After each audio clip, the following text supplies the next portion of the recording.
Good afternoon, everybody. My name is Karen Jenkins. I'm a consultant nurse from Canterbury, and it gives me a pleasure today to be able to co-chair our very first UK Kidney Association webinar in our series of educational webinars this year.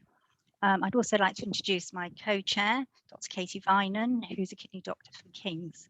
Both Katie and I are newly appointed as clinical vice presidents for the UK Kidney Association.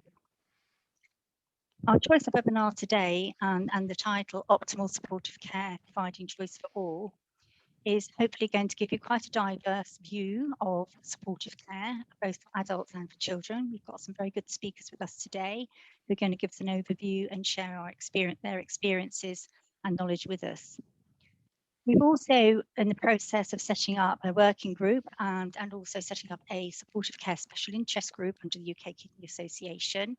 I'm just going to start at the beginning of the webinar with a little overview of where we are with things. Next slide, please, Sarah. Thank you.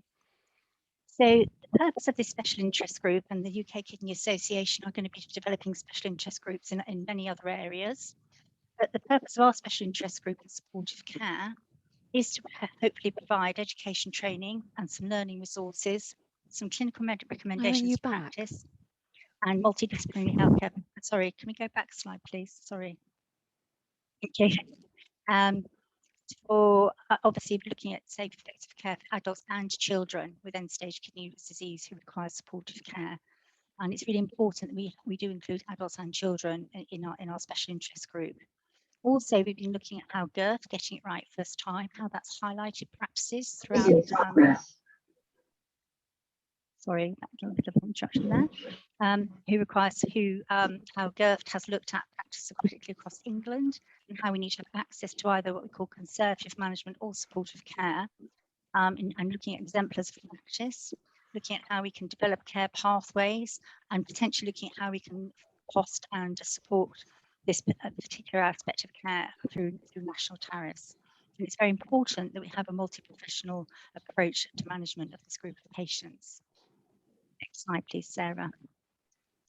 So what are the aims of having a special interest group? Why should we have a special interest group for supportive care? It's really important for us to highlight the need for this. And we know that supportive care isn't just for people towards the end of life. It could be anywhere in the pathway. What part of our aim is to define that pathway, thinking about when, where and how supportive care can be introduced.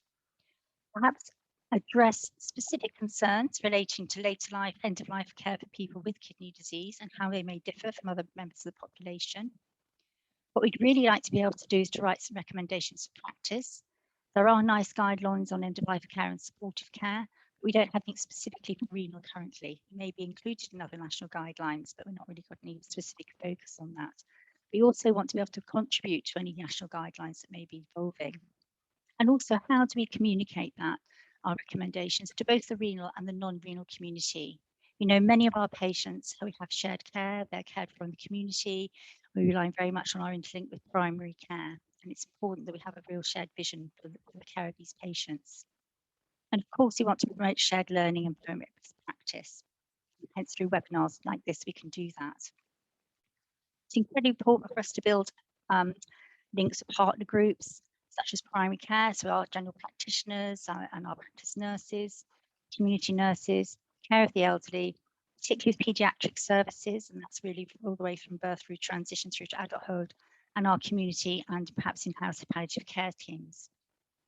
We also think it's important to link with the Quality Kidney Improvement Programme, develop perhaps proactive quality improvement projects where potential relevance, and also to link the Renal Strategic Transformation Programme to make sure that anything clinically led on the delivery of the Get It Right First Time recommendations of supportive care are upheld, and that we actually managed to get away from repetition, duplication of things. Thank you. Next slide, please, Sarah. So we've evolved and looking at some provisional work streams, and what we've come up with at the moment is having a work stream for staff education and training, a pathway from sort of a work stream for what we call pathways and networks. This is the pathways of care for patients, but for adults and children. A work stream for specifically around symptom management, advanced care planning, and obviously patient information that goes alongside that. Also, it's really important to have data and research because that's going to help inform our practice, and also having a paediatric supportive care work stream. And it may be we have a separate paediatric supportive care work stream, or actually it intertwines with the other work streams with paediatric representation. And that's something that will evolve over time. We're very fortunate to have Ben with us today with his paediatric experience. And it's very important that we join through with the adults and paediatrics together. Next slide, please, Sarah. So I'm going to hand over to Katie now to give us a little bit more in-depth information about the various work streams. Thank you very much. Over to you, Katie. Thank you and welcome everybody. It's great to see everybody here and very exciting to be starting this. So I'm going to talk a little bit about the work streams. This is still very much work in progress. So if you have ideas or would like to contribute, please get in touch and we'll show you how to do so at the end. The work streams and the projects that are coming out of them have been devised using a survey that we took out to all of those who expressed interest at the beginning of this to see what they thought the key issues were in this area. So our first really is about staff education and training. We're very conscious that people find this area very anxiety inducing. We know that they often don't know the facts about how long people are likely to survive on dialysis and also how long they're likely to survive without dialysis. And it's very difficult to answer questions if you don't know the scientific data. We know that people are often overwhelmed by difficult conversations, and it's often easier to offer care rather than have realistic conversations about goals of care and where we might be going. We're conscious that this kind of training needs to impact on our nurses and AHPs, but also on our medical trainees and our medical consultants, because everybody in the unit is going to be having these kind of conversations and needing to know this kind of baseline data. We're also aware that there's very variable use of an advanced care plan, people thinking ahead, expressing what they would like for the future and making sure it's properly recorded. We know that a lot of the purpose of an advanced care plan is so that we have a proper conversation with patients and their families about likely outcomes and prepare them for the future. And we need to work out ways of doing this in a shared decision-making way, but also in a positive way. What are the things that we can offer patients, not just the things that we're unable to offer patients? Sarah, may I have the next slide? This is just to show you some data. So this is some data from the South London Supportive Care Pilot Project. We did a survey of 30 questions looking at really levels of confidence and levels of knowledge about supportive care and ACP. And this is just the ACP question. Did you feel confident in completing an ACP? And you can see from the red that people felt very unconfident in this process. When we asked people if they had completed an ACP, we saw even more red on the diagram. And when we asked people if they had found an ACP that someone else had completed helpful, most of the diagram turned green. So I think that gives us a great knowledge of where people would like to get to, but that they'd have neither the skills nor the confidence nor the facts to get there. May we have the next slide, please? We'd also like to think about pathways and networks. One of the challenges for supportive care is that many people find it very difficult to define. What does it really look like? How would we draw a pathway in the same way, for instance, that we might draw transplant workup? We know that it also needs to involve children and young adults. We need to think about what tools along the pathway are going to help us to assess patients properly and offer them the choices that are most appropriate to them.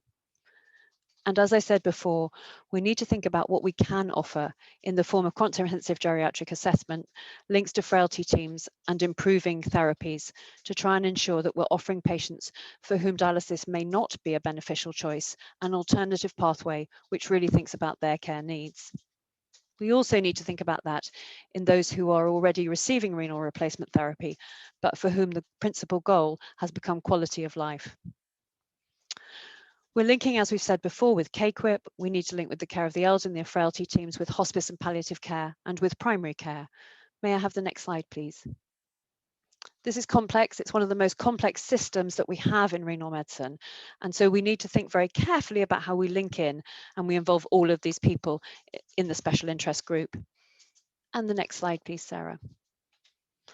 This is a very busy slide for which I apologise and is work in progress, but this is us again thinking in a KQIP project. If I tried to draw out this pathway and I tried to think about some of the metrics that I would measure along the way to show that what success looked like, what might it look like? It's very much a starter for 10, but if we can start to do this, we can start to look at quality within the pathway. I'm sure it will evolve, but it will enable us to benchmark it and make it gradually better. Sarah, may we have the next slide, please? We know that many patients don't understand this pathway, and therefore working with them to provide good patient information, to give them real shared decision-making choice, involves generating very good literature so that they can compare different pathways. We know that some of these patients are cognitively impaired and that literature often needs to be picture-based and quite simple. We know that many have symptoms, but frequently we don't ask patients about their symptoms and we don't always know what to do. So we need to develop pragmatic optimal scoring tools and guidelines to treat them. We also need to think about cultural needs. We live in a very diverse society, and Jyoti is going to tell us a little bit about experiences with working with different cultures in her experience in Birmingham. And we need increasingly to introduce this concept of goals of care, realistic expectations of what we can hope to achieve with each patient so that we can optimize what is actually possible. May we have the next slide, Sarah? Thank you. So we're very lucky in that Fliss Murtagh has joined us today with an international track record in research in this area to look at what's already published and what evidence we already have. In truth, however, there's a lot of evidence that we don't have. We need to think about what the key questions are and what the patients would want us to measure. And in doing that, to try and think about what would an ideal renal registry supportive care data set look like. The registry is very supportive that this group of patients now need to be looked at and a chapter created for them. How do we ensure that that measures the right things which are both valuable and valuable to patients? We need to be able to feed that back at national level to make sure that we have proper support from the RSTP and our commissioners.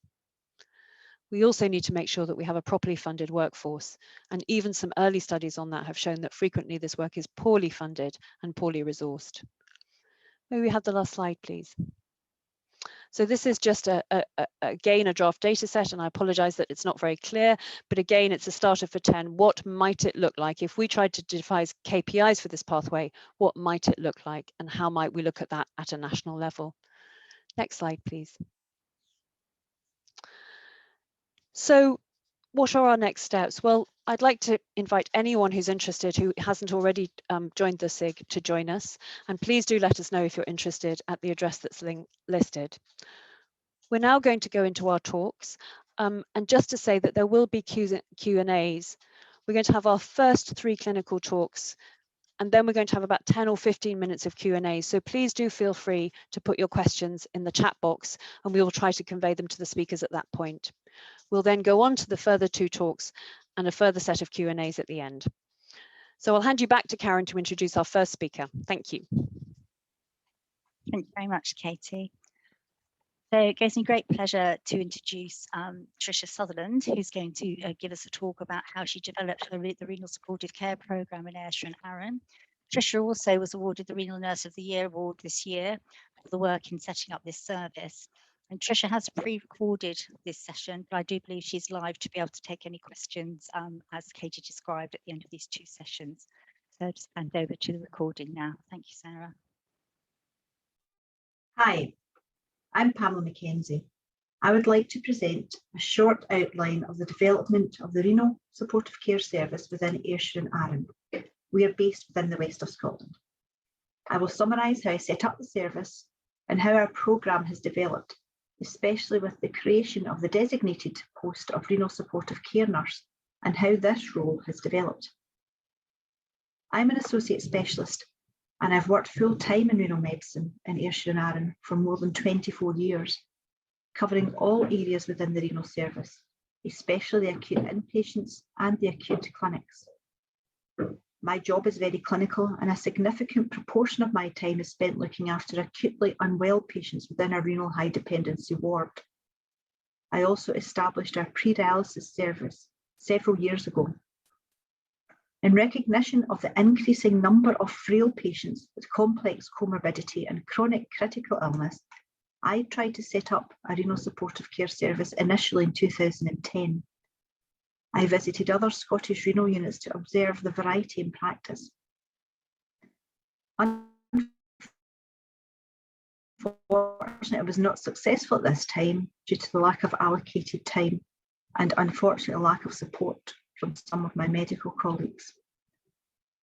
I could, however, see the number of patients that would benefit from such a service continuing to increase, especially within a renal high dependency unit. So I tried again in 2015. My vision was to be inclusive and to provide supportive, palliative and end-of-life care for patients with advanced renal disease in all areas within our service, to include acutely unwell patients in a renal high dependency unit, patients who have decided to withdraw from dialysis, patients who unfortunately continue to decline despite dialysis and transplantation, as well as those who make an active decision to have conservative management of their end-stage renal disease. At this time, I still had no allocated time within my job plan, so I made an application for funding for a nursing post. However, this was declined.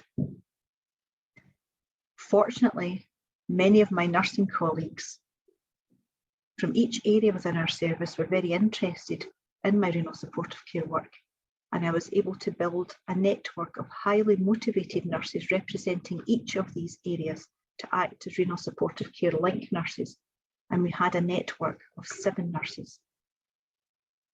I undertook a quality improvement project in 2016 to establish treatment escalation plans within our renal high dependency unit. These are now firmly embedded in our daily practice and have been adapted to other wards and other hospitals locally within the west of Scotland. Later in 2016, the charge nurse within our renal high dependency ward offered me some designated nursing hours, and I used this as an excellent opportunity to develop renal supportive care within our renal high dependency ward, and we undertook a renal supportive care project within our renal HD unit.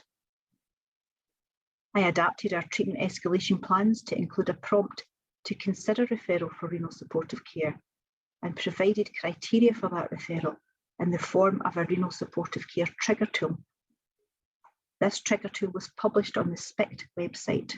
That's the Supportive and Palliative Care Indicators Tool website, and we were invited as SPICT partners. During this project, we created guidance for anticipatory prescribing and symptom management, as well as plans and information leaflets for anticipatory care planning, end-of-life care, and also to support urgent, compassionate discharges from our ward. Within our group, there was an increasing interest in anticipatory care planning, and we established a renal ACP group in 2016 and developed renal-specific pathways and documentation. We also worked with the national ACP group, who were based in Edinburgh. We had limited success with anticipatory care planning at this time due to lack of medical and nursing time. Over the next few years, the demands in our service continued to increase, but we gained lots of valuable experience. We had regular clinical meetings involving our renal pharmacists and dietitians, and incorporated lots of education and training, especially with reference to communication skills. We undertook several QI projects, including with DNA CPRs and further work with treatment escalation plans. We actively involved our patients, and we had input from our local kidney patient support group and from patients within the local Health and Social Care Alliance. I also undertook some home visits, which were initially required due to very specific clinical circumstances, and as a hospital doctor of 30 years, this was a very steep learning curve, and I found this extremely valuable. As the demands in our service continued to increase, I was struggling to maintain the level of input that I felt was required, and I applied for funding for a nursing post again. This was declined, although the need for the post was recognised. Hitting a rather sink or swim stage, I applied to Kidney Care UK for a grant, and thankfully this was successful. As a result of this funding, I was able to create the post of renal supportive care nurse, initially as a secondment and then as a substantive post.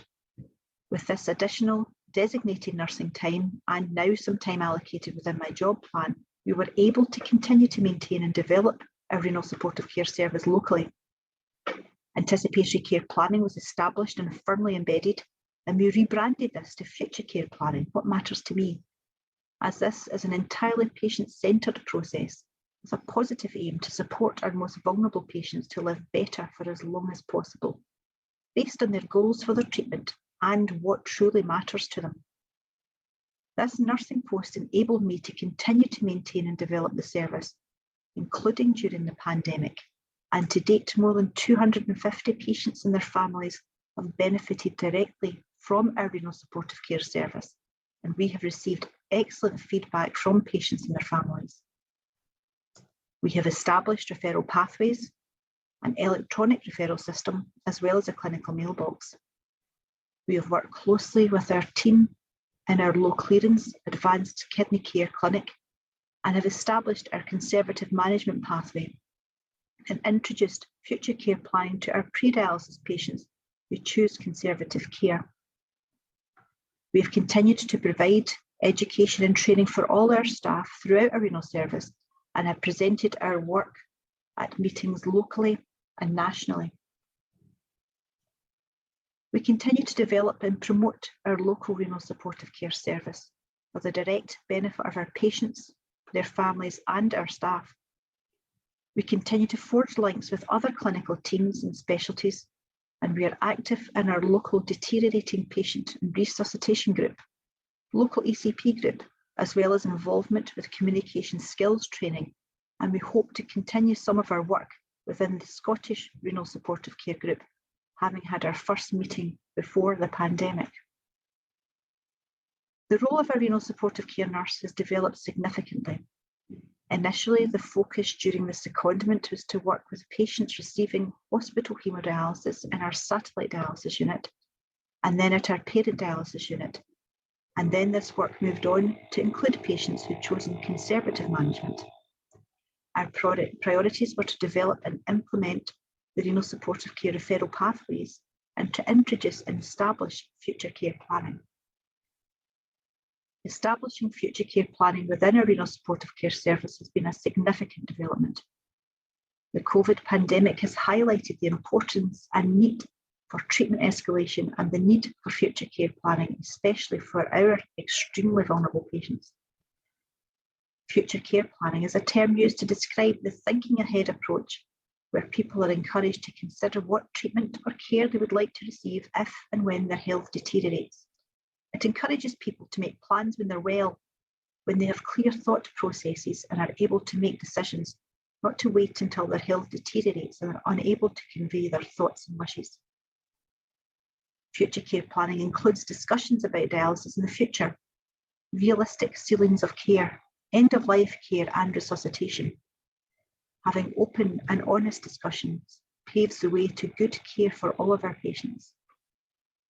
Our renal supportive care nurse, Tricia Sutherland, initially worked within our satellite dialysis unit and was a renal supportive care link nurse in that area. She was successful in gaining the post of renal supportive care nurse locally, and she recently received the award of Renal Nurse of the Year for her work within our renal supportive care service. And to date, she has helped patients create over 75 future care plans. We plan to continue to develop our service and look forward to hearing about the developments within other units. This is the image, sunset over Arran, which is a local island. And this is the image that we used when I designed our first renal supportive care condolence card.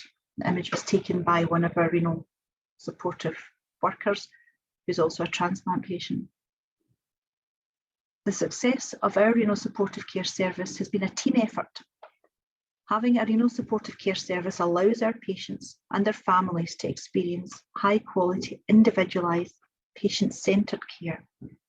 We are confident that with continued funding, we can continue to develop and improve the renal supportive care service to further improve the quality of life for our renal patients. Moving forward, we hope to incorporate renal supportive care and future care planning earlier in the pathway of our pre-dialysis patients, and we hope to continue to ensure equity of service for all. Thank you for your time.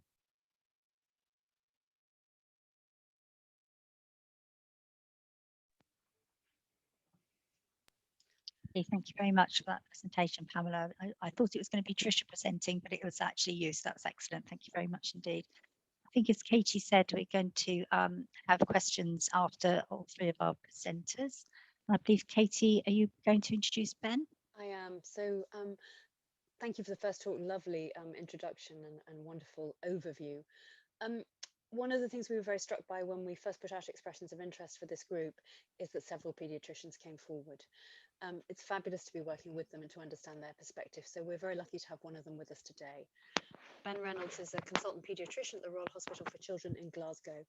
Ben has many interests, but he's particularly interested in the patient journey, in the pre-dialysis part of the journey, and in transplantation, but has also been developing an interest in working out what we can do with patients for whom choices are limited. Ben, thank you very much for joining us. Thank you, Katie, for the kind introduction and the invitation to speak. So I'm aware that this will predominantly be an adult nephrology audience, as you might expect. So I will spend a few minutes just giving a flavour for why we need palliative care services in paediatric renal medicine, and then finish off with what we have started to put in place. So this has already been given a little bit of mention. Really, it's thinking about what, how and who. What can palliative care services provide?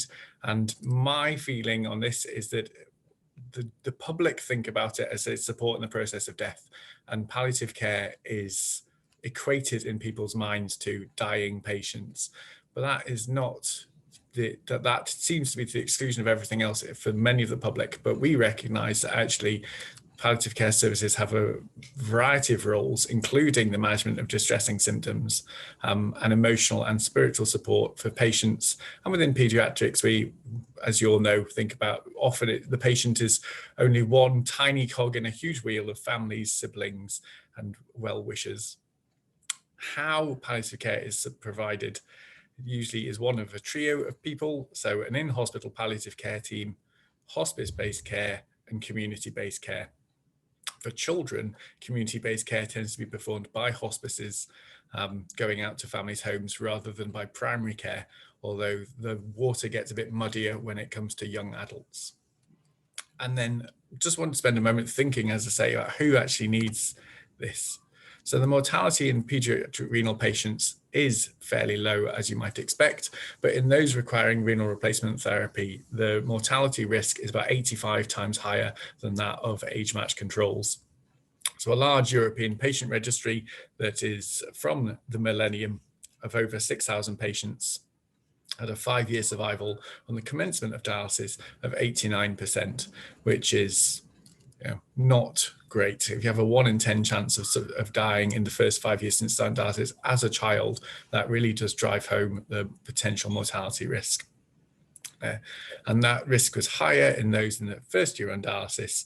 And again, it was recognized to be higher in those who were younger, the 0 to 5 years age range. Infection and cardiovascular deaths were the leading causes, with malignancy coming third, and that tends to be more related to transplant. That's European data, and there is very similar data from other areas. So American data from a similar era gave a similar mortality in patient years of 43 per 1,000. And I randomly chose one European country. So Poland had published something more recently. So 779 Polish children, all aged less than 16 in end-stage renal disease, and their mortality rate was about 45 per 1,000 patient years. Looking at how things compare across the world, across many different eras, there is a lot of consistency here. Things might be slightly better from the 80s, where you include times in the 60s, 70s, 80s, where dialysis for children was being established. But generally, the survival rate of these patients tends to sit around about 90%. And as you would expect, over time, survival declines. So huge global registries give us 20-year survival rate of about 83%. And what comes out in this, again, is the age impact of this. The younger that you are, the more likely you are to die. There has been a small improvement. So looking at the 90s compared to the turn of the millennium, there's a slight improvement with things bottoming out at around about an 80% survival. But really, we've not made great strides in this area in survival of children with end-stage renal disease. And because we always like to include local data, this is just our own experience of children with ESRD across the whole of Scotland, 40-year cohort with 477 children. And you see that, again, transplantation is certainly of benefit. As we all know, there and the cumulative risk of mortality over time for children on either form of dialysis. So as I've already alluded to, the greatest modifier of your mortality risk is actually your age of onset of end-stage renal disease. And in the large European registry, they identified by categorizing children as greater than or less than 5, that in those children who are under 5 years at the onset of end-stage renal disease, their mortality risk is statistically significantly much higher than those who are over 5. But if you drill down further into this and look at children who are under 3 months, 3 months to a year, or 1 to 2 years, then you can see that there's a significant drop in survival in the under 3 months. This does not include children who have not survived to leave the neonatal unit and children who have been commenced on dialysis for an acute kidney injury that wasn't survivable. This is children who have been commenced on chronic renal replacement therapy and subsequently died. So our highest mortality is in our infant population. And I tend to quote to families that there is about an 20% chance of death if you commence renal replacement therapy under the age of 2. And the younger you are, the more challenging that journey is going to be. And this is a similar risk of mortality to most common pediatric malignancies. Most leukemias and lymphomas now have a 90% cure rate in children.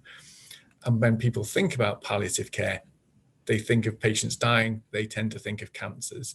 And that's an unfortunate parallel that I then do draw out in the conversations I have with families when I'm talking about referral to palliative care, is that the risks of death are not dissimilar to if you have a leukemia or lymphoma process. It's always interesting to follow a speaker and think about take the patient's wishes into account, hopefully have things done in a very planned way. Infants in particular are very difficult because they are born. It is an emotional time when you have a well child who's healthy. To then compound that with renal disease is significant and stressful. To then compound that with potentially terminal renal disease is very, very tricky to navigate. So I just wanted to give 2 what I felt were representative stories of patients that help to picture how we involve palliative care in our service. So boy number 1 was a lad who was born with congenital heart disease, had that repaired age 6 months, did very well, discharged from cardiology, and then age of 4 presented with a mass, was found to have a Wilms tumour. He had a unilateral nephrectomy, but had sufficient involvement on the other side that he required chemotherapy and nephron sparing surgery, but then had recurrent Wilms 7 years later, pretty much to the day of his 1-year anniversary of being clear of disease, and required a second nephrectomy, which obviously rendered him anephric, and he was commenced on hemodialysis. Large amounts of chemo, large amounts of things happened, meant that he was quite complicated from a vascular perspective, as these kids often are, but he managed on hemodialysis through some fraught episodes. 2 years later, received a living-related donor transplant from his mum. 5 months post-transplant, around about Christmas, came in with an acute tonsillitis, suggestion that might be PTLD. His immunosuppression was reduced, biopsy was performed, but a couple of weeks later, very large cervical lymph node, and he was admitted. Imaging demonstrated that he was stuffed full of lymphoma, and the expressions were used. It was hard to believe he could breathe because his CT chest, his lungs were just lymphomatous disease. Received intensive chemotherapy, but tumor mass continued to grow despite that. Was transferred to PICU, where he then started to have GI and pulmonary hemorrhages and a very high analgesic requirement. The family were absolutely desperate for him to get home, and that has always been his wish. He hated being in hospital, coped with dialysis because that was a fun place to be, but any admission was always, he just wanted to go home, and they were desperate for him to be at home and spend time with his brother. We initially transferred them to a hospice on the basis that ongoing care was not appropriate, reorientated his goals to comfort, and then he was transferred about 3 days later from the hospice to his home. Now, to give a little bit of context, this family lived in a tiny, tiny Scottish village, probably about 25 minutes drive from any other form of civilization and about 3 hours drive from our centre. But their neighbour within their village happened to be the director of the hospice, the clinical director. So fair to say he had quite a lot of experience, and he very kindly agreed to pop in and help this child's death be a comfortable one. And he died at home with his parents and younger brother, and they were tremendously grateful for the opportunity for that to be able to happen. And that was only achieved because we had close links between ourselves, our intensive care colleagues, and the 2 palliative care teams that were involved both in hospital and in hospice. And that's often what people think about when they think about palliative care. So second patient story is a 2-year-old who developed E. coli D positive HUS and then was really one of the sickest children I think we've ever seen in Scotland with HUS who has survived. So widespread episodes of hemolysis and thrombosis, GI perforation, and was left with a very, very short gut requiring parenteral nutrition for a protracted period of time. He had bilateral ocular hemorrhages that turned him blind, cerebral hemorrhages that cost him his hearing, and he had to, supported by hearing aids, he is able to communicate, but quite profound bilateral hearing loss. And he was hemodialysis dependent with no renal recovery at all. Massive inferior vena cava thrombus, again, made him complex anatomy. We weren't sure he was going to be transplantable for a long time. So we referred into the hospice for respite for the family and support around the fact that he was likely to have quite a shortened life. He loved his visits to the hospice. Fair to say he's quite spoiled now, but this is the price we pay. Transplanted 6 years later, is currently writing horror fiction on his Braille typewriter, and was discharged from palliative care services last year because everything has improved. His PN is stopped, his gut is improved, and he is a testament to the resilience of children. And that really summarizes gives a flavor of our approach here, is that we consider palliative care as a team to involve early on, but it is a routine thing that we do where there is either a high chance of mortality or complexity. So every child under the age of 2 who is commenced on dialysis, we put the family down and we say to them, we routinely refer all of these children for respite care because we recognize the significant care burden that families undergo when they take this on. And the only places that provide good quality respite care and are able to support our families happen to be the same places that the hospices that are run by palliative care services. It so happens that there is a risk of significant deterioration in small children, and so you get to know a team that you may or may not need when things go badly.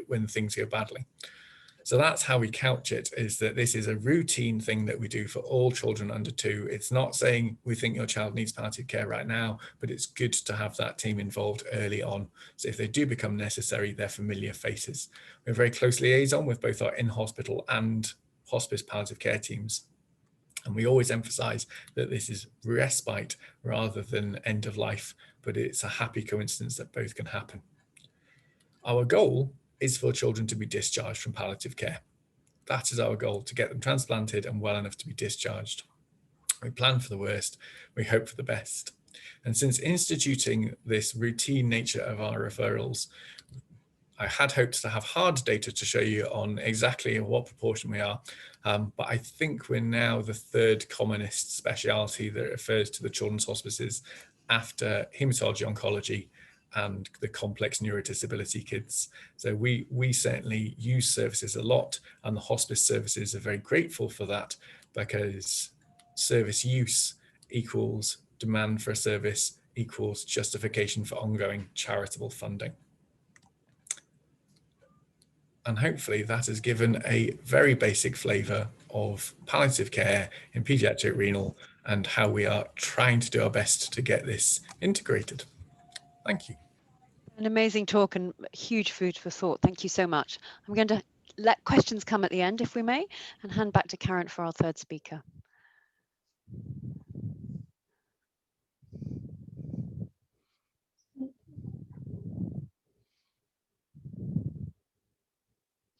Can you hear me? Yeah, sorry, I thought I was on mute. So it gives me great pleasure to introduce our 3rd speaker today, who's Dr. Jyoti Baharani, who's a kidney doctor at Heartlands Hospital in Birmingham. Jyoti's interest is very much in the cultural needs of people receiving supportive care. And I see she's got her colleague with her as well in the background, I think, who helped to put this presentation together. So I look forward to having her talk now. Thank you. Thank you, Karen. Can you see the presentation? Yep. Yep. Just going to put it up as a... So we're struggling a little bit with our IT at Heartlands today because of the internet. I'm not sure if it's coming up or not, but if it is, then that's fine, we'll proceed. So thank you for asking us to talk today. I'm Jyoti Baharani, I'm a kidney doctor at Birmingham Heartlands, and Sonia sitting in the background, who's about to go on holiday soon. So she's decided she's going to let me do the talking, but she'll be staying for any questions. So we have a very diverse population in Birmingham, and we're just going to talk a little bit about our experience here. A little bit about our supportive care pathway. We put together this pathway just in 2004, 2005, when I was appointed to Heartlands Hospital, and we were quite lucky at the time. A lot of the literature was full of documentation from the UK Kidney Alliance, the Renal Association Standards document, the Department of Health released an end-of-life care initiative. The National Services Framework for renal disease came out in 2005, and there was a national end-of-life renal strategy document that came out as well. And we were one of the 11 sites in England that was chosen to pilot a kidney care supportive care pathway. So we developed the pathway locally in conjunction with the Gold Standards Framework, which also started in Birmingham, as well as a supportive care network, which the Queen Elizabeth Hospital were putting together at the time. And we decided to use the surprise question, will I be surprised if this patient is still alive next year? But we decided to tweak it a little bit, because if you walk around any dialysis unit, I would say that about 90% of patients will probably score a yes. We then developed a cause for concern register in 2007 with some money from the pilot funding that we got. Our current supportive care nurse is Sonia Miller, who's sitting in the back here with me. And what we wanted to do was really have a pathway that would put the patient at the center of the pathway, with the nurses, the doctors, the therapists, pharmacists, religious folk, as well as the general practitioner, providing the support as needed. For those of you who don't know Birmingham Heartlands, this is a picture of Heartlands, and the population around Heartlands is extremely diverse. I was looking at some data earlier today at the various ethnicities, and 40% of the patients in Birmingham are from an ethnic population. And in the last 10 years, over 100,000 migrants have registered with Birmingham GPs. So we certainly have a very diverse population. About 40% of my patients on the dialysis unit do not speak English as a first language and have very little workable English. If you look at the top 10 languages that are spoken in our hospital, then you'll see that English doesn't actually feature as one of them. So, providing supportive care for our group of patients brings its own diverse needs and nuances. So, and what we have to deal with really is not just the patient, but the extended family around the patient, as well as the neighbours, as well as well-wishers, as well as other significant folk that may be abroad and that are trying to direct the care of the patient. So it's probably more challenging, would be the right word, perhaps. I'm going to try and illustrate that with a case history of Mr. Y. Now, Mr. Y is a 76-year-old gentleman, Muslim by background, South Asian, presented to the pre-dialysis clinic with sort of chronic kidney disease from his diabetes. Also had underlying ischemic heart disease with very poor left ventricular function. He had chronic anemia because of gastric angiodysplasia, and he walked with a stick with fairly poor mobility because of osteoarthritis. He was referred to our service in July of 2019. And as is the norm in the pre-dialysis service, he received pre-dialysis education. And at that point, his GFR was in the sort of low 20s, but he declined to make a choice of what he wanted. We also discussed conservative management or supportive care, as is the case with most patients who come to the pre-dialysis clinic and are elderly and frail. But the family were not really keen to discuss this and were adamant that if the time came, then he would have dialysis. The gentleman himself wasn't particularly communicative, but did manage to, with the help of an interpreter, say, I do want dialysis if I need it. We continued to discuss dialysis with him as his renal function was dropping. We brought up the prospect of doing home dialysis, peritoneal dialysis, and the family weren't keen on this. There was a lot of family pressure. So as is the routine, we said, if you're not going to have peritoneal dialysis, then we have to prepare you for hemodialysis. So a fistula was created in July 2020. And then he stopped coming to clinic. He stopped coming to clinic, but the nurses did remote phone calls. And at the same time, the family was saying that he'll come to clinic when he needs to come to clinic, but no, we still want to have dialysis. He then presented in October 2020 to the emergency department with symptoms. Because he had a functioning fistula, he managed to start dialysis. And in the next few weeks, often declined to come for dialysis when the transport went for him. It was clear that he was not doing very well on dialysis over the next few weeks, and he was referred to Sonia to be placed on the cause for concern register. The cause for concern register that we have is very open. The nurses can transfer the patients onto it or have an informal chat with Sonia, who will then do a home visit and gauge what the patient wants. Do advanced care planning if it's necessary, but more, try and talk about what the patient wants and what the goals are. The problem with this gentleman was that the daughter who was involved in the decision making wasn't the main decision maker in the house. There were several sons who lived with the patient and were very adamant that they wanted Dad to carry on dialysis. The decision was made, however, that we would, in the interest of trying to not upset the family members, because there was quite a lot of aggression on the part of the sons.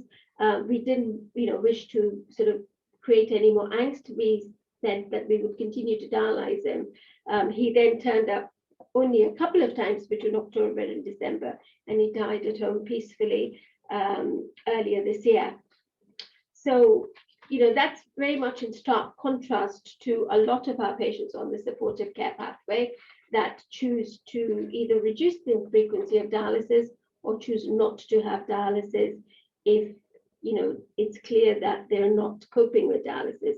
So I just wanted to talk a little bit about culturally appropriate care. The word culture is meted out a lot, but what is culture? Culture is sort of the internal and external manifestation of what our norms are, and it's shaped by a lot of things. It's shaped by our lifestyle, it's shaped by where we grew up, it's shaped by where we work. And cultural awareness really is the ability to acknowledge that people have differences, and those differences will not always be the same as yourself. Cultural sensitivity, on the other hand, is the ability of a healthcare professional to understand how culture may shape the way patients think and the way relatives think. And then cultural competence is putting it all together. It's a mixture of the skills, abilities, capabilities, and competencies. And these are all very necessary for having respectful and culturally appropriate relationships with the people that we serve. I think we also have to be very cognizant of minding the gap.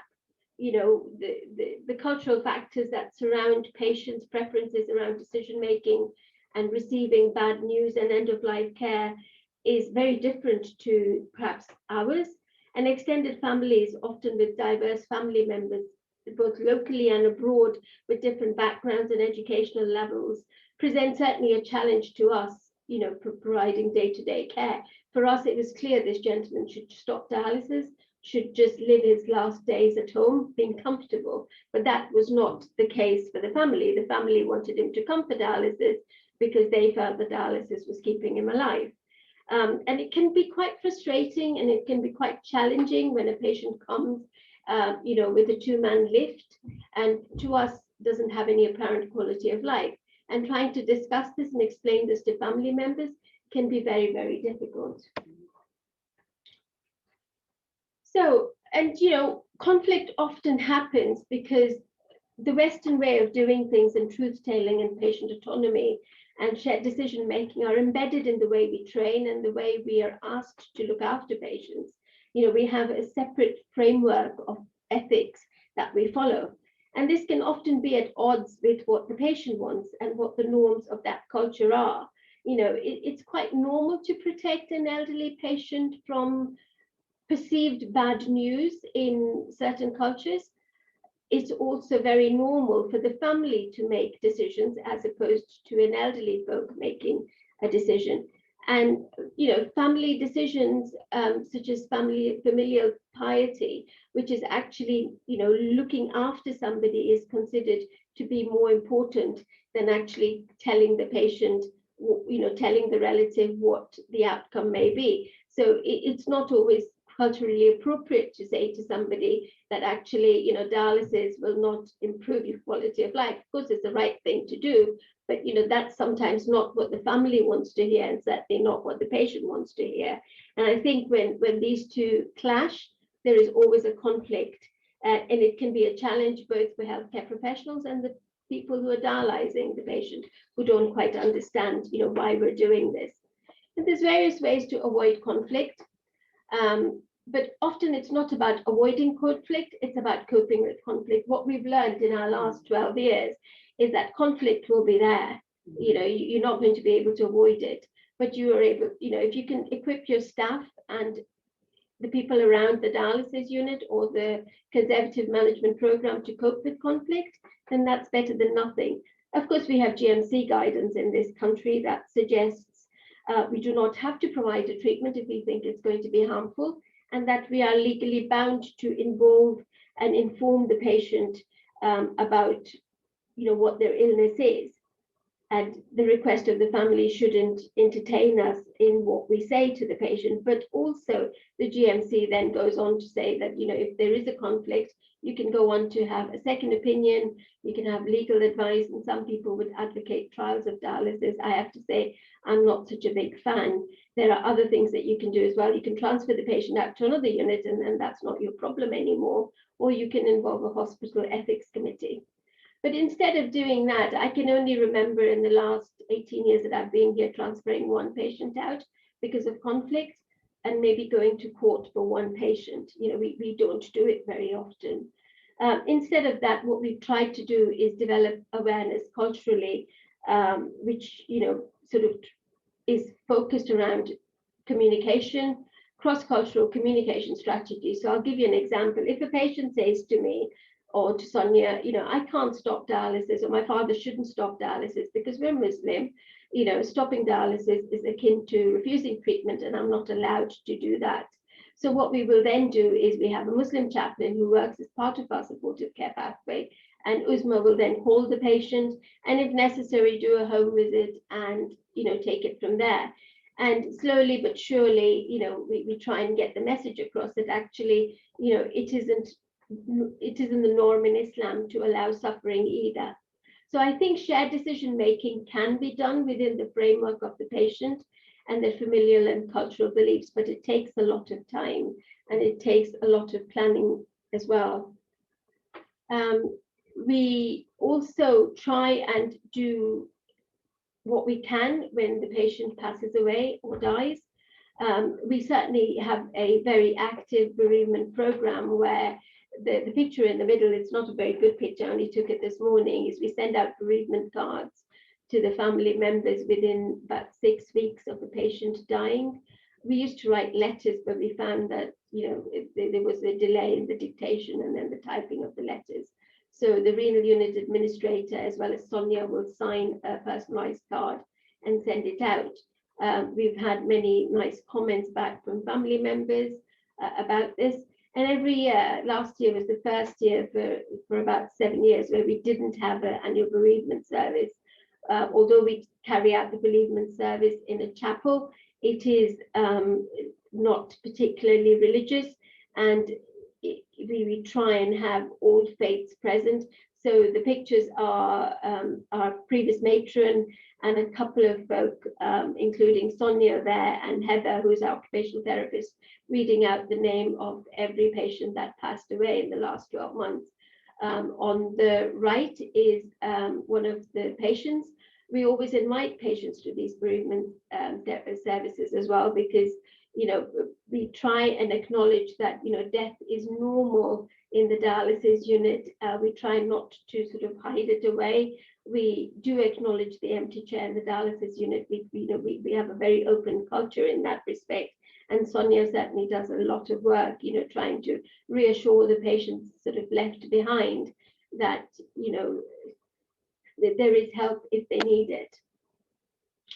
I'm just going to close with some comments. I think, you know, an individual's culture is influenced not only by their ethnicity, but also by their learned beliefs and values, which have evolved over somebody's lifetime. Cultural diversity is associated with differing belief systems regarding death and dying, and we need to be aware of those. I think it's very challenging to provide medical care within the context of an individual's biopsychological needs, and certainly, you know, much more complicated if a patient doesn't speak English, or if you have interpreters and various family members also wanting to contribute to the decision making. Open communication is really important, and it needs to be aimed at understanding what the patient's belief system is and how it shapes the supportive care that they need. But despite all of these disparate beliefs, universal care needs to be valued at the end of life, and it should include provision of comfort, appropriate communication between the patient and the healthcare professional. I just want to end by saying thank you to Sonia, who's sitting next to me, for doing all the work, and to all the staff members at University Hospitals Birmingham, who really worked very hard in the last 18 months coping with COVID and everything else. Thank you for listening. But I take no credit for the slides. They are. Thank you. Thank you very much, Tricia. That's absolutely fantastic. And for all of our speakers sharing their stories. So I'm having a technical glitch here. For sharing all their stories and their fantastic presentations. We've had from Pamela and Mackenzie how to develop a dedicated supportive care service and the impact that that's had up in Ayrshire and Arran. We've heard very nicely from Ben and the early responses and referrals to the hospice and how important that is. I think that's some lessons we could certainly transfer across to adult care as well. And I think your presentation, Jyoti, really highlights the importance around the decision making and the shared decision making and the influences that can have with the family and the culture. So thank you very much. Katie. I wondered if I could just start a question off while we wait for people to add things. And my question really is to Pam and Trish at the beginning, and it's to say, why do you think it's so hard to get funding for this service? You gave numerous examples of applying for funding throughout your pathway, and at every point, despite having a fantastic pathway, you struggled. What can we do to try and make it more visible and make it better funded? I think for us, I think each time we applied we were told that the funding for nursing posts in general was pretty poor and the money belt was quite tight each time.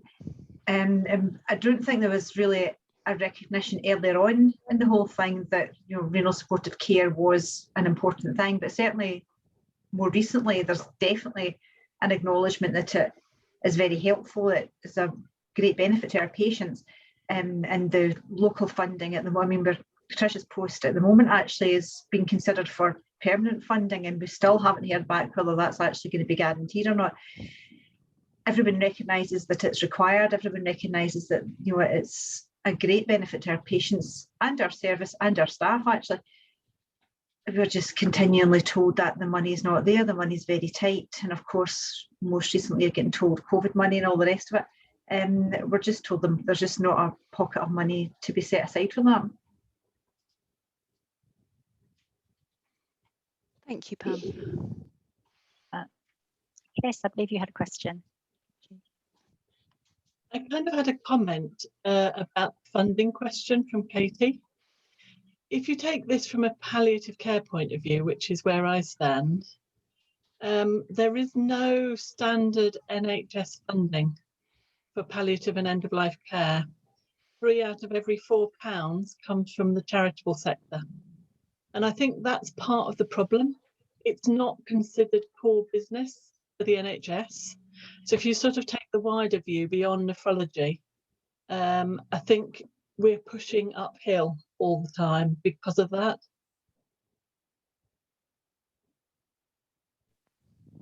Thanks, Fliss. There's no questions in the question and answer box at the moment. So people are being shy or just want to type something in there very quickly, or in the chat, hopefully. We'll just give a few seconds if anybody wants to any questions in. No, Ben, sorry, Katie. no, Karen, carry on. No, carry on.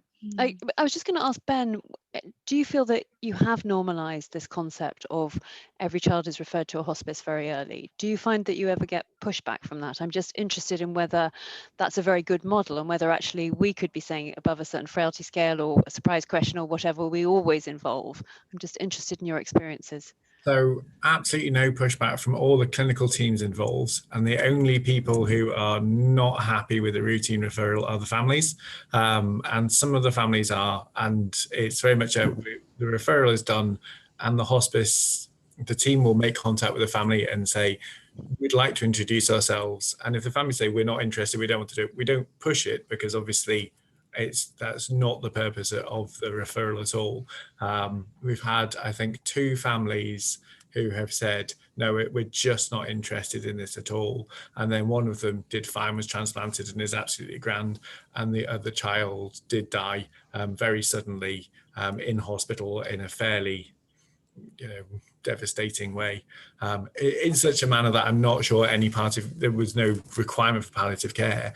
But then post that event, they struggled, because then they didn't want to, they felt that they'd pushed away the palliative care team and couldn't avail themselves of the post-bereavement support that was available, because they'd always said they didn't want to, and it was on us to say, no, you still can. It doesn't matter that you said no before. It's never a closed door. It's always open. But generally, it has been just of tremendous benefit, and families are still always resistant at the beginning because they think they're going to go to a hospice full of dying children. And the first visit is always they're filled with trepidation, but actually the hospices are a magical place, and most children are having a fantastic time. There's siblings running around laughing, and they are happy places to be in. And when the families realize that, they clamor for more. And we're a small community. There's 10 children on dialysis in Scotland, so they all talk to one another. So families that are introduced to dialysis may resist to begin with, but then they chat to other families, and the fact that it is routine and they all take it up, I don't think it's fully embedded, but we're definitely getting there. Thanks, Ben. Thank you very much. Fliss, you've typed a question in the chat. Would you like me to read it out? It's for Jyoti. So Jyoti's question for you. How much of an impact is it to work with a family when decision making sits very clearly with someone else in the family and not the patient? So, I'll answer that, and I'll ask Sonia if she's got anything else to add. It can be very difficult, but it's very clear early on, because who makes the decisions, because that's when we talk about modality choice, and it often comes out. But the problem is often the person who's making the decision isn't the person staying with a family member, and that creates even more conflict. So we try and get a designated family member, but it is, I won't deny it, it's a lot of work, and Sonia runs around a lot, often answering questions to quite extended families. I think, but if you don't get the right family person and you don't do that work in the beginning, it makes life very difficult. So for this man, for instance, his son was calling another local hospital saying, this hospital are refusing to dialyze the patient, can you take him? And they're trying to kill my father. So, and it can be very distressing when, what we're doing is trying to do the right thing for the patient, if that makes sense. Yeah. It can be very difficult talking to one family member who is very accepting and on board. We did do a hospice referral as well, in conjunction with one family member agreeing to this.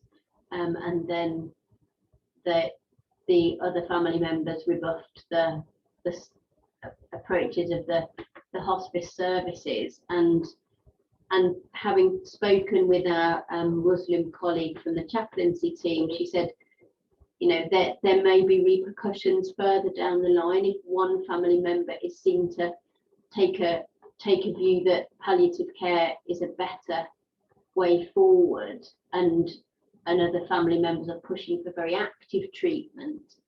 It may be very uncomfortable further down the line and cause conflict within the family once that patient has passed away.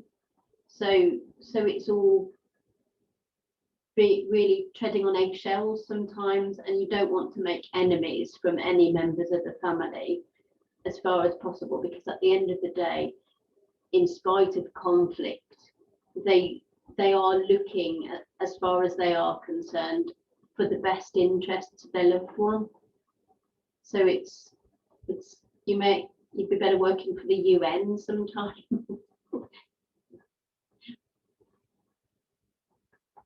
Thank you very much, Rick, for that. That's a really good point. And I do think that it maybe also it's about the understanding about some of the language that we're using. You know, we medicalize things, don't we? And it's about putting it into terminology that people would understand in their own way of understanding things, and realizing that if somebody doesn't have dialysis, that doesn't mean we're not going to care for them in other ways, but it's not seen as proactive treatment. So I think it does actually highlight quite a lot of challenges in many areas, isn't it? But just the other thing to say, Karen, is that we're no longer able to use face-to-face interpreters. So, you know, we'd like to have independent interpreters where possible. And, you know, we were very lucky in the unit that I work in that, you know, we have nursing staff as well as medical staff who speak several languages. But of course, you know, with some languages such as Somali and Romanian, we often aren't able to do that. Yeah, that's right. Thank you. Tricia's come up to a question, I think, to the panelists, or maybe just generally wanting to know how many supportive care nurses there are nationally, and if they're funded via NHS trusts or charities. I think that's probably something we could help you find out through AN UK, actually, Tricia. I mean, I actually do renal palliative care, and I am funded by the NHS, and it's probably by default that I've developed my role. And but I think the profile is raising within renal teams about the need for supportive care nurses, and it may be they have dual roles. They may work across advanced kidney care or in other areas, but I think units that have dedicated supportive care nurses have certainly, probably like yourself, seen a massive impact. Certainly that's something we could take forward to find out in the future if that's helpful. Thank you. No other questions in the chat or in the Q&A? So shall we move on, Katie? Do you think? Okay. So our next speaker really requires no introduction. Professor Fliss Murtagh is Professor of Palliative Care at York Hull University. Fliss has published so many papers that even she may have forgotten that she began her origins in palliative care looking at renal supportive care about 10 yards from where I am now. Fliss, welcome. It's great to hear the evidence that we know about the interventions so far.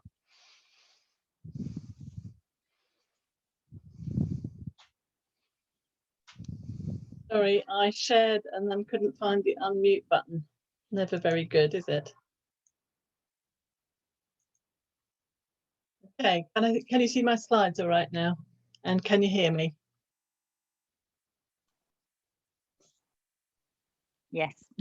Oh, wonderful. Okay, so I've been asked to talk for a few minutes about evidence, and I guess I'm really glad to have this slot because over the last 18 months or so, there's been some really interesting evidence emerging.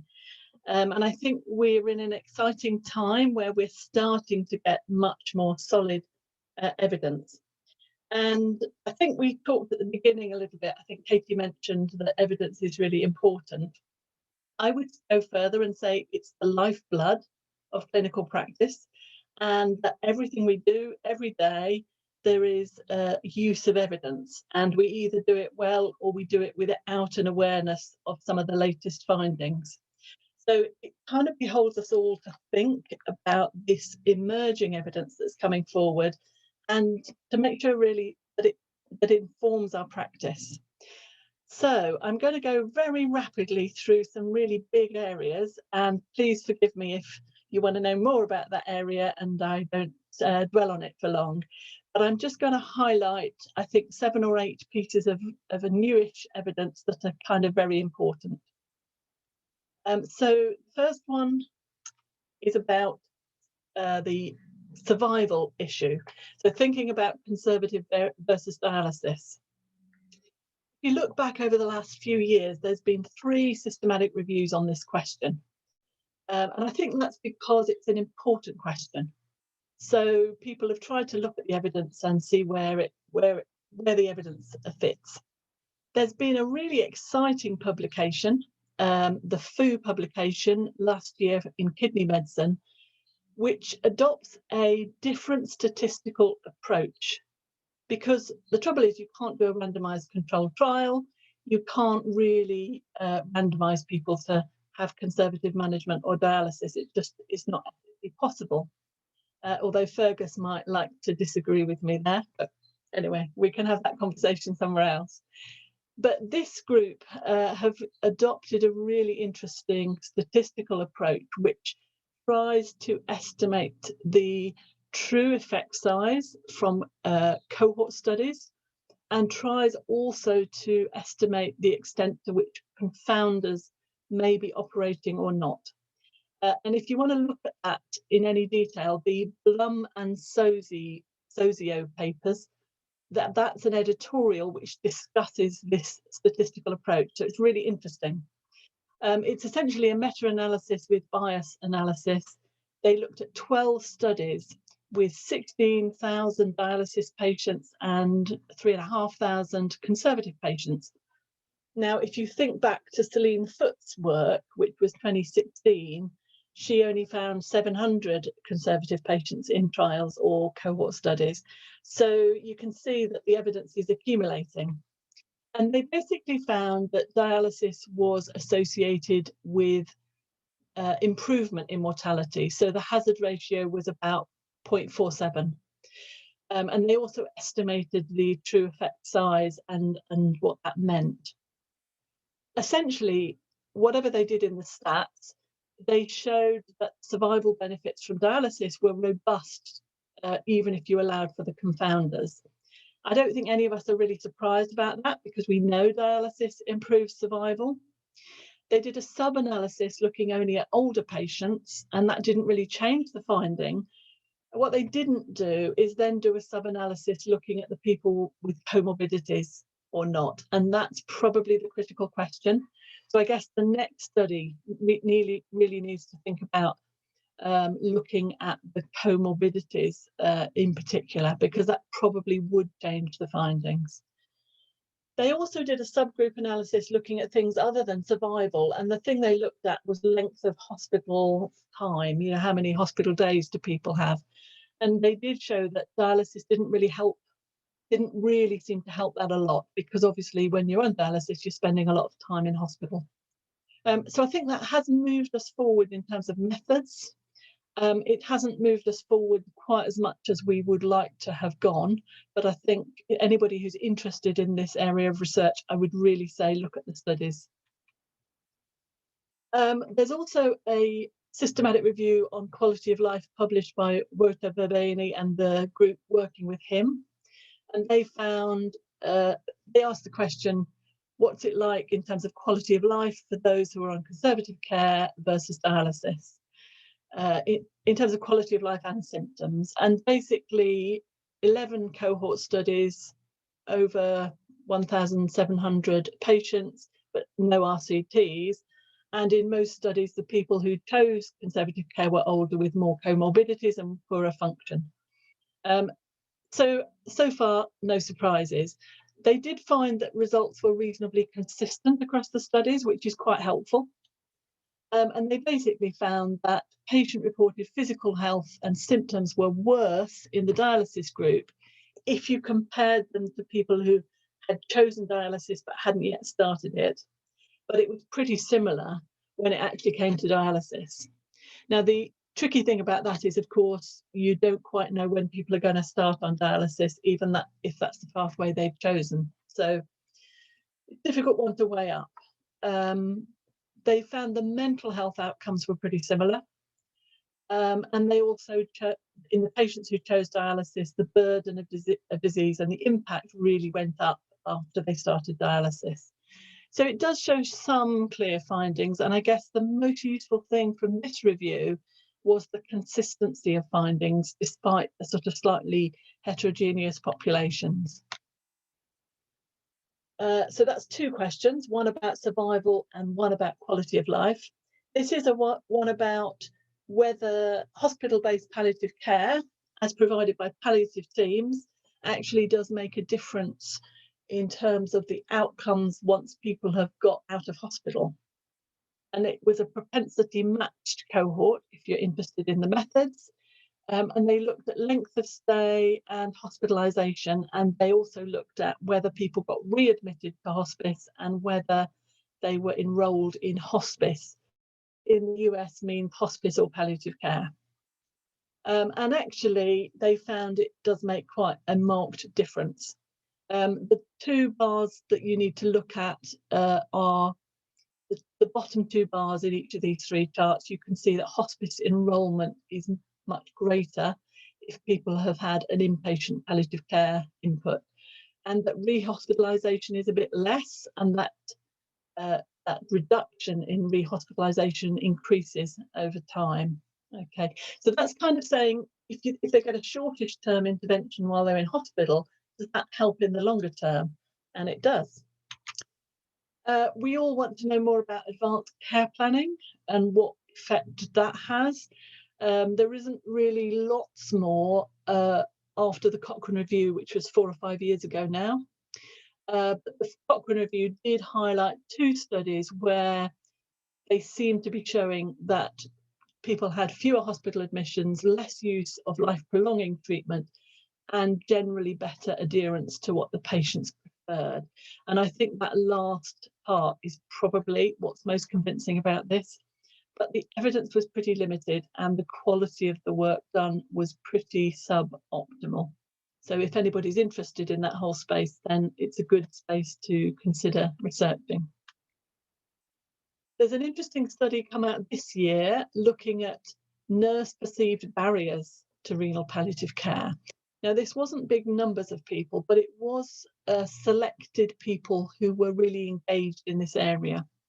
And they did a Delphi survey with people from 3 different universities and 5 different health services, which extended across 10 different countries. So this is kind of trying to get a high-level view of what the professionals working in this area think. And this echoes some of the stuff that I think Karen mentioned at the beginning. Facilitators of good renal palliative or supportive care were things like the presence of a plan to address palliative and end-of-life issues. So thinking about curricula and competencies and actually having those in place. Also adequate education and ensuring the people involved have good, adequate competencies, but also management of symptoms, and particularly that management of symptoms was connected with a skilled multidisciplinary team.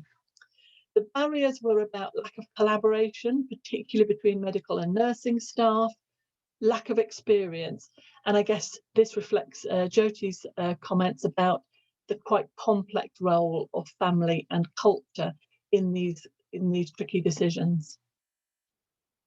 The last bit of research I wanted to draw your attention to is the Cochrane review, which came out last year on management of uremic itch.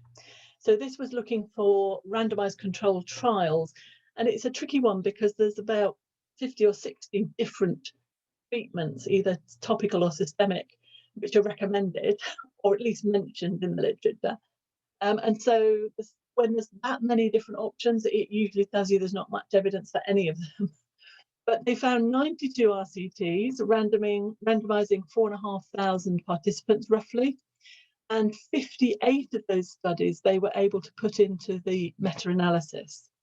And the bottom line is that gabapentin and pregabalin are the ones with the most convincing evidence and with reasonably high certainty and the greatest reduction in the itch. So I think, you know, that's getting pretty clear, and they felt there was no real point in any further studies to try and contribute to that evidence base. The other one that had some convincing evidence were kappa opioid agonists. So that also is something to think about, although the weight of evidence wasn't yet kind of overwhelming as it was for gabapentin and pregabalin. They noted that ondansetron had little or no effect on itch and probably no room for more studies on that. And then there was a few things which have been sort of put out there where there's a little bit of evidence, but it's not yet that convincing. So I've listed those things towards the bottom there. So that's a brief summary of some kind of key things that are going on in the world of evidence in relation to renal, palliative and supportive care. I still think we need robust comparative evidence about which of the interventions we might offer give advantage. Not only the size of effect, but the cost effectiveness. Because to me, that would make the argument which we were discussing a bit earlier about investment in services and funding renal supportive services much more convincing. The other thing I think we have relatively little evidence about is the best ways to support families, and they do experience a lot of the caring burden, and they also get burdened with some of the decision-making roles they feel responsible for. So that's an important area of research, and I was glad to see somebody saying that they're just starting a PhD on that, so excellent news. I think we still also need depth of evidence as well as breadth of evidence. It's still rather sporadic. So anybody with research ideas, there is a research and data strand within the special interest group, and I look forward to talking with you about your research ideas. Thank you. Fliss, thank you. I suspect there are going to be many questions on that talk when we have a chance to come to them at the end. But I'll just, for the moment, hand over to Karen to introduce our last speaker before we have some questions. Thank you very much, Katie, and thank you, Fliss, for your talk. So the last speaker of our session today, and by no means least, is I'd like to welcome Hayley Wells. Hayley is a renal pharmacist from Guy's and St Thomas's Trust and also chair of the Renal Pharmacy Group. Hayley's been very instrumental in putting together a paper looking at opiate prescribing in kidney disease. This has been a lot of work part of the Kidney Patient Safety Committee in response in the first instance to a Coroner's Regulation 28 report about the concerns of opiate overdosing in patients with kidney disease. So I'm going to hand over to Hayley to share the work she's done with us so far. So thank you very much, Hayley.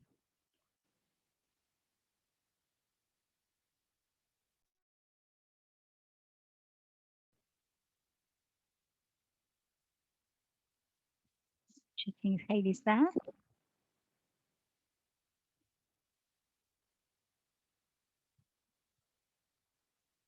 She may be having a technical glitch. Are you there, Hayley?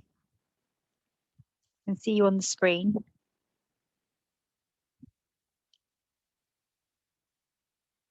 Sorry about this, everybody. Should we take a couple of questions for Fliss while we give Hayley a chance to get that. her technical side of stuff sorted out? There's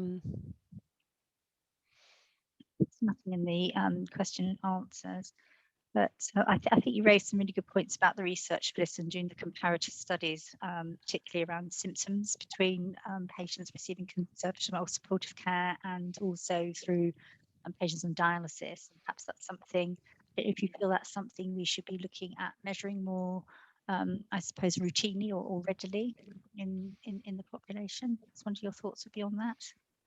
Yes, I think you're absolutely right. We have very little research around both the patterns of symptoms that patients have, how those change over time, and what are the best interventions at the best times. And I think all of those questions are important, including the timing of different interventions. And I also remember some of the qualitative evidence which report from the patient's perspective how much their symptom burden, how much they struggle with their symptom burden, so much so that, you know, still they don't always get the answers they hope for. I think the difficulty is that we're dealing with a population that's older with lots of comorbidities. So they may be getting symptoms from all sorts of other conditions, and yet nobody else is brave enough to give them any kind of appropriate medication because they're too worried about the renal issues in relation to prescribing. So, Fliss, Ben's asking if whether all the research that you quoted was people who were over 18. Yeah, Ben, I apologise for that, but if you've only got, I don't know, 8 or 10 minutes, there's quite a lot of adult research out there that it's just really important to flag to people. I would say, though, we have published the review with colleagues at Great Ormond Street about medication in children with renal impairment, and I think that's helpful. And I know the Royal College of Physicians has got a group which is looking across the ages at renal prescribing, so I hope that is productive in terms of guidelines, etc. And another question about for you, Fliss, data on place of death for renal patients and the number of advanced care plans actually in place. Okay, I think this is one of those areas where it's really, really important to link up with palliative care, because there's a whole revolution going on in palliative and end-of-life care in general about EPACs, the electronic, I can't remember what EPACs that stands for, electronic palliative care coordination systems. So I've been part of a group that's developing a national metrics dashboard around preferred place of care, concordance with preferred place of care for all deaths, and whether or not people have an advanced care plan in place and an EPACS record in place, which helps support them deliver, their preferences are playing out as they get sicker. And it wouldn't make sense to me for there to be a renal initiative around this, which doesn't link in with the national initiatives, because those are pushing forward very fast and are going forward very much under the umbrellas of the integrated care systems. So if anybody's interested in that, I'm very happy to discuss it further, but I think it's important that we link up and we make use of increasingly available national data on this. Thank you. And Fliss, can I ask you a question? Do you know if there's any research on the use of this difficult situation where we ask families, or we give families the impression that they are being asked about CPR decisions, but actually, in fact, the legality lies with the medical staff and the nursing staff? Yes. I mean, I was interested by your comment about maybe people actually feel burdened by decision making, and what we know about that from that point of view. Yeah. I think the group that have looked at there's two groups that have looked at it. They looked at it a little bit at the Marie Curie group at UCL in London. That's probably quite old now. But the other group that have been looking at it have been Kevin Brazil's group at Queen's in Belfast, because they actually used family decisional conflict as their primary outcome in an advanced care planning study for dialysis patients. And I think that's a really interesting approach, because it's basically saying the thing we think that's most important in advanced care planning, kind of does it work or not, is saying actually does that help reduce decisional conflict in the families. And I think we've probably underestimated the whole idea that it's quite burdensome for families, because they feel responsible, even if we think we have to communicate to them that they're not. It's not enough to just say to a family, well, it's not, not your responsibility, we have to make the decision about the patient. It's actually the complexity of trying to communicate the nuanced considerations, and then helping everybody, including family, when they perceive themselves to be decision makers, into a place where they can all feel comfortable. And I'm struck in my work with kidney patients that sometimes that takes an awful lot of time and energy to get to, more so than many other conditions. Any clues as to why it takes longer? I think because dialysis is often seen by the public as a very all or nothing. They don't realise that dialysis is not like your kidney function.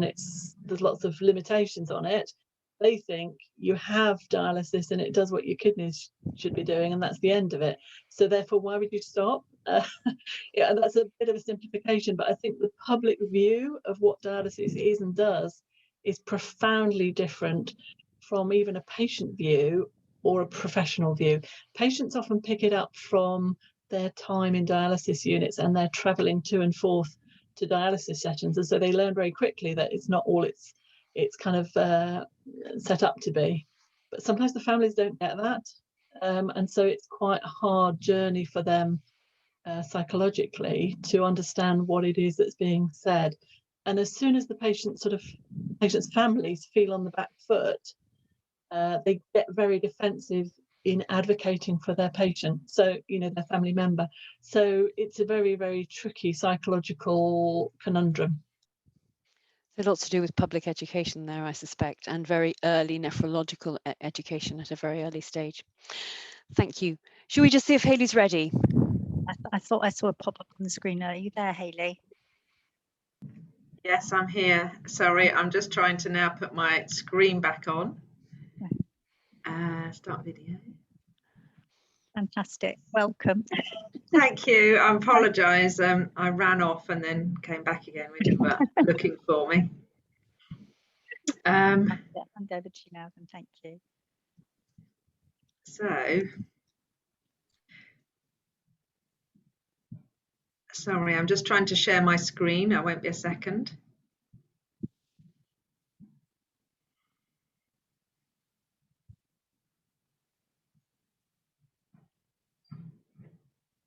Perfect, thank you. There we are. Can you see my screen okay? Yes, we can, and we can hear you well. So and you can hear me? Yeah, thank you. Well, thank you very much for inviting me today, this afternoon. I'm going to talk about opioid prescribing and some work that we've done with the Renal Patient Safety Committee, or a group from the Renal Patient Safety Committee. I feel that I may actually be preaching to the converted, but it won't take long, and I'll go through some of the work that we've been doing and then take any questions afterwards. I might need some help with that, Alan. So the background, can I just check with my screen? You can't see the pictures of me on the corner, can you? No, you're on your, well, I think you're on the right on my screen, so I don't know what everybody else can see. I don't know whether I can hide that. I apologise if you've got, is that better? That's fine, just where we are is absolutely fine. So some of the background, in 2019, unfortunately, a lady died in the UK with end-stage kidney disease, multiple comorbidities due to overprescribing of morphine on 2 separate occasions, which resulted in significant respiratory collapse. And following this, there was a Regulation 28 was issued by the coroner with the following concerns, which is on the screen, that the junior doctor claimed to be insufficiently aware of important guidelines requiring a significant reduction in the prescribing of morphine to those with end-stage kidney failure. Their unwillingness to seek advice, even though they were basically aware of guidance, strongly suggests they had little idea of the significance of the issue. This was felt to be partially due to lack of training, induction, and there was also concerns about the availability of alternative opioids. We know, working in renal units, this is probably not a one-off incident. We've all seen incidents like it that hopefully haven't ended as badly as this poor patient, but we've seen it in our clinical practice. So in response to the coroner, a subgroup was set up from the Renal Patient Safety Committee, put together and produced some recommendations. So why is this area important? So 15% of the UK population has chronic kidney disease, and acute kidney injury is seen in up to 20% of those admitted to hospital for emergency care. Pain affects more than 50% of patients with advanced chronic kidney disease, with more than half describing this as moderate severe. So the use of analgesia will be widespread. The multidisciplinary team members that work in renal areas obviously know and have an understanding of opiate use and renal impairment, but our patients are not just managed in our areas. They're managed all over the health service, from A&E to palliative care. So it's important as patients with So why is this an important issue? It's important as patients with renal impairment as we know, have an increased susceptibility to complications from analgesia due to accumulation of renally excreted drugs and metabolites. They have an increased sensitivity to these drugs. For example, opioid use is associated with increased risk of altered mental status, falls and fractures, and even lower doses recommended in hemodialysis patients. This is still the case. Patients with renal dysfunction also have an increased susceptibility to non-renal side effects. So not necessarily with opiates, but for example, GI side effects may be exaggerated with non-steroidals, particularly with the effects of uremia. Our patients also have multiple comorbidities and take a large number of medicines, contributing to significant interactions. So there's little evidence to support safe use of opiates in renal patients and with gaps in pharmacokinetic data. But in the absence of this, recommendations are based on expert clinical practice and data of potential toxicity. The renal community know that opiates should be prescribed with care, but in other clinical areas, the first issue is actually identifying a patient with renal failure. Renal impairment may be previously unrecognised, or the renal function may deteriorate faster than initially apparent on intermittent and biochemical assessment. There may be poor understanding of the limitations of various calculations used to assess renal function, remembering that estimated GFR is not accurate in AKI, extremes of kidney function, pregnancy, children, those that are very frail and cachectic, and this may lead to failure to modify doses of some medicines appropriately in clinical settings. And remember that in our dialysis patients, we shouldn't be looking at estimated GFR. So we know why the area is important with patients with kidney disease. We know that these patients are not easy to recognise. But the first recommendation from the group when we put together is to ensure the importance of dose adjustment in kidney impairment. And this is a core part of training for any prescriber and should be embedded in their clinical practice. So we felt that it should be included in curricula for medical students, foundation trainees, speciality trainees, and the increasing number of non-medical prescribers. So making sure non-medical prescribers only prescribe in areas they feel competent and should recognise if a patient has kidney impairment where they don't feel confident, then this patient should be referred. In order to support prescribers, Trust should ensure prescribers have access to local and/or national guidance for prescribing in renal impairment, and encouraging Trust without a kidney unit on site to collaborate with local renal units to help produce these guidelines or share guidelines. A second recommendation is to encourage prescribers, well, first to assess patients' kidney function as an integral part of the prescribing process, and systems should be put in place to identify patients with renal impairment. For example, alerts on electronic prescribing systems, and maybe adding things to allergy boxes, and alert cards for known kidney failure patients. The second is assessing patients' pain using validated tools and validated pain scores. And then finally, when you get to the point of prescribing, following recognising that your patient has renal impairment, assessing the pain appropriately. If you do need to prescribe opiates, that the pain should be assessed regularly and opiates should be titrated slowly, prescribing in stepwise fashion, starting with non-opiates and building up to low-dose opiates and beyond. As we say, starting low dose and building up very slowly.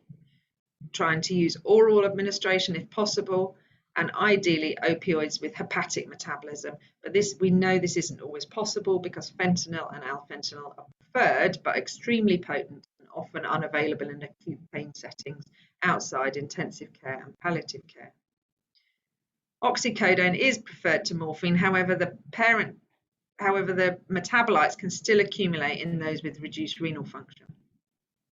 We should remember fentanyl patches should not be used for acute pain and are contraindicated in opiate naive patients, remembering that actually a 12 microgram patch equates to daily doses of oral morphine of 45 milligrams a day. We should always check PRN prescriptions to make sure there's no duplication and only use regular analgesia for chronic pain. We should be avoiding slow release preparations unless someone has chronic pain and titrating these very slowly. And we should also be anticipating side effects and manage preemptively by prescribing laxatives and naloxone alongside in the inpatient setting. If possible, as we're starting to all use electronic prescribing systems, there should be examples where we should be forced to put review dates and block duplicate prescriptions. In order to aid prescribing, commonly used references such as the Renal Drug Database and the BNF have been updated to provide specific prescribing for opiate and opiate-naive patients. So all prescribers should we recommend all prescribers should have access to these. So we've gone through the recognising the patient, assessing pain, appropriately initiating therapy, and the next consideration for prescribing is actually monitoring the patient. So as part of this, the prescription should be reviewed by the prescriber at review intervals. There should be regular review of inpatient prescriptions by a pharmacist. Biochemical assessments should be repeated and prescriptions changed accordingly. The patient's pain should be assessed regularly, particularly after initiation and dose change, and analgesia titrated up and down slowly and stopped as appropriate. Patient side effects should be assessed and observed, and patients observed for toxicity. For example, confusion and irregular breathing should be reviewed. So even experienced clinicians may have difficulty balancing the risk and benefit of opioid analgesia in the setting of CKD and AKI. So to learn from this unfortunate incident, we have produced these recommendations for learning. So education on prescribing in renal impairment for all professional disciplines, access to appropriate reference sources should be available in all clinical care settings, and access to renal pharmacy and toxicology advice. We would like to start a national campaign as care for people with kidney impairment includes primary care, emergency care and care of older people across the whole health settings. So thank you for being our first guinea pigs for sharing this work, and we'll be really open to any suggestions of how we can share this more widely.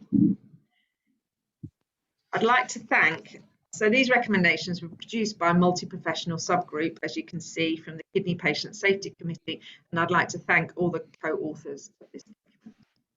Thank you.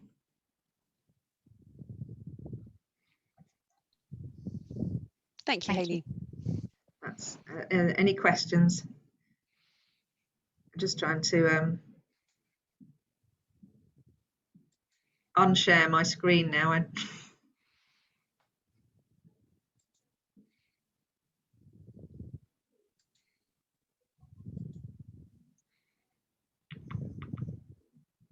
can you hear me still?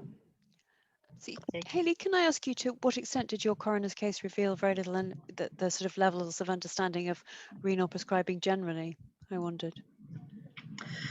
Yeah, it was very hard because it was a single case, and it is also and it was taken from these two poor junior doctors. I really did feel for them, who maybe didn't have the support, didn't have access to guidelines. And I think that really highlights, but actually it's really knowing how big this, how big the issue is, because it's quite hard within the renal community. We're all very conscious of prescribing opiates in renal impairment, but actually knowing that your patient who turns up in A&E has renal impairment is probably quite hard. And even the paramedics that just turn up and find people, how do they know that? So I think it's really what we were trying to get across is actually start with low doses and monitor your patient as effectively as you can. I don't know, Karen, if you had anything to add. No, I think you're right, Hayley, and I think sorry if I'm doing now. Yeah, I think also when we were doing the work with the Kidney Patient Safety Committee, we had a lot of discussion about it, and we did find that most unfortunately, in most units, there were cases where there had been opiate overdosing, and some of them had actually resulted in a fatality, and some had been recognised early on. And I think it's very much around, I think that's why we're very keen to have the monitoring section of the patients in there, and to highlight that, and that to be a real learning exercise from that perspective. So I think you're absolutely right there. And I think it's how we get that out to the wider community around the education. And I know we're taking it through our colleges at the moment to try and have that out there, and particularly for our non-medical prescribers. And I think there's hope, as you said, that we get with the electronic prescribing, there'll be some alert systems that would help with this. And Hayley, do you think, just before Fliss asks the question, do you think there's a place for a single centralised guideline? Yes, and I think, I mean, maybe the centralised guideline would just be monitor, care, because actually there is going to be patients who are, you can't leave patients in pain. I think that's probably very hard. So I think it is just a matter of giving low doses and keep monitoring. But actually, sometimes the advice is simple, and that's probably the best advice to, with the AKI documents and things like that. A lot of it is quite simple, just keep monitoring your patient. But yeah, maybe a central guidance that comes from via the Royal College or the UK Kidney Association or something like that, that can be shared more widely. I think there is quite a lot of appetite for this actually among the groups. It's just a matter of putting it together. I think Fliss has a question for you, Fliss. Yeah. I've got a few comments and a question. So Hayley, I think this is really timely, and I really think it's great. I think there's some quite subtle things that are really important. One is that codeine is quite a problem. Yeah. So sorry, I think we might have to all mute unless we're speaking, otherwise the feedback's too much. Yeah, there's too much feedback if you have everybody open. So one issue is codeine. So I work in hospital practice, and we commonly see older multimorbid patients in which kidney impairment is a part of the picture come in having taken perhaps a bit of codeine, maybe even 1 or 2 doses at home themselves, and then they've maybe lain on the floor a while, they've been dehydrated, they've got an AKI, and the codeine effect is really a lot worse. So I think codeine isn't recognised as enough of a danger amongst opioids. The other thing I would say is that it's too late to recognise the sedative and central effects of morphine toxicity. I think we should be trying to tell people how to recognise morphine toxicity early, because we need to catch it before it gets to that stage. If you've got to that stage and you're having to think about naloxone, it's far too late. The other thing I would say is it's quite tricky using naloxone in this population if they've had quite severe pain, because they wake up off the naloxone in agony, and it's really distressing for them, for their families, and for the doctor that's doing it. So I think there's quite a nuanced message about how to recognise when somebody's got too much opioids on board, be it codeine, be it morphine, and how to respond to that appropriately, and how to recognise adverse effects. The thing that they report early is visual hallucinations, and they're often quite nuanced peripheral visual hallucinations, and if you don't ask about them, you never uncover the fact that they're beginning to become toxic. So I think there's quite a complex story to tell, and I also think the trouble with national guidelines is that the opioid practice in different areas of the country is very different. So what people have available is very different, and I think that would probably be difficult for national guidelines. But there's some key things that we have to get out there that are really important. Thank you. That's very helpful. That's very useful, and obviously from your area of expertise. And yeah, you wouldn't want to give naloxone to someone who had chronic pain necessarily or was palliative, but actually for someone post-op, you might want to have them prescribed and available.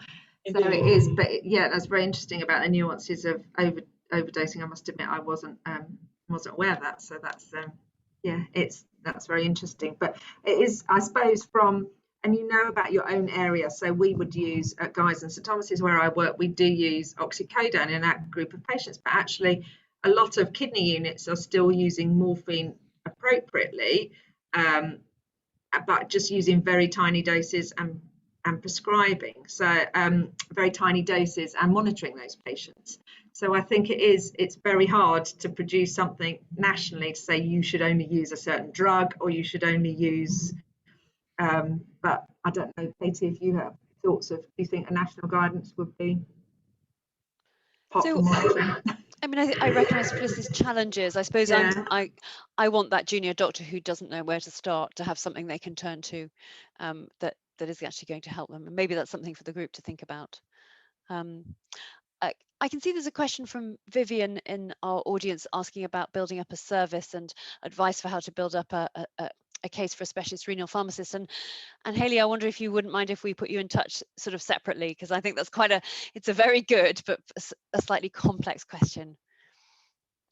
Good. Do we have any further questions for a final question before I think everybody probably needs to go home?